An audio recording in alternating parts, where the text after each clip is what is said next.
പാതിരാത്രി അൻവറിനെ പോയി കണ്ട രാഹുൽ മാങ്കൂട്ടത്തിലിന്റെ നടപടി തികച്ചും തെറ്റായിരുന്നുവെന്നും ഒരു യുവ MLAക്ക് ചേർന്ന നടപടിയായിരുന്നില്ല മാങ്കൂട്ടത്തിൻ്റെതെന്നും സതീശൻ പറഞ്ഞു.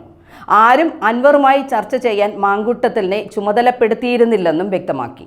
അർദ്ധരാത്രിയിൽ PV അൻവറിന്റെ വീട്ടിൽ അനുനയത്തിന് പോയതിൽ വിശദീകരണവുമായി രാഹുൽ മാങ്കൂട്ടത്തിൽ രംഗത്തും വന്നിരുന്നു. പിണറായി സത്തിനെതിരെ പോരാട്ടം പ്രഖ്യാപിച്ചിട്ടുണ്ടെങ്കിൽ അതിൽ ജയിക്കാൻ കഴിയുക UDF-നാണെന്നും അതിവൈകാരികമായി തീരുമാനങ്ങൾ എടുക്കരുതെന്ന് അൻവറിനോട് പറഞ്ഞതായി രാഹുൽ മാങ്കൂട്ടത്തിൽ മാധ്യമങ്ങളോട് പ്രതികരിക്കുകയുണ്ടായി. അതിവൈകാരികമായി തീരുമാനങ്ങൾ എടുക്കരുത്. പിണറായി സത്തിനെതിരായി പോരാട്ടം പ്രഖ്യാപിച്ചിട്ടുണ്ടെങ്കിൽ അതിൽ ജയിക്കാനാവുക UDF-നാണ്. അതിനാൽ UDF-നെ പിന്തുണയ്ക്കണമെന്നാണ് അൻവറിനോട് ആവശ്യപ്പെട്ടത്.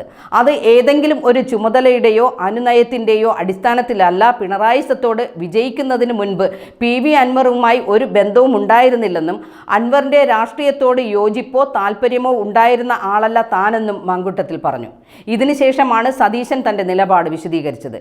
തൻ്റെ കയ്യിൽ പണമില്ലെന്നാണ് അൻവർ പറയുന്നത്. എന്നാൽ നമുക്കറിയാവുന്ന PV അൻവർ എന്നത് ഒരു ധനാഢ്യനാണ്. 9 വർഷം കൊണ്ട് അദ്ദേഹത്തിൻ്റെ സമ്പത്തിനെ വരെ കൊള്ളയടിച്ച ഒരു സംവിധാനത്തിനെതിരായി സംസാരിച്ചു കൊണ്ടിരിക്കുമ്പോൾ അതിവൈകാരികമായി തീരുമാനങ്ങളെടുത്ത് ലക്ഷ്യം മാറരുതെന്ന് മാത്രമാണ് അദ്ദേഹത്തോട് സൂചിപ്പിച്ചതെന്നും നിലമ്പൂരിൽ UDF ആധികാരികമായി ജയിക്കുമെന്നും രാഹുൽ പ്രത്യാശ പ്രകടിപ്പിച്ചു.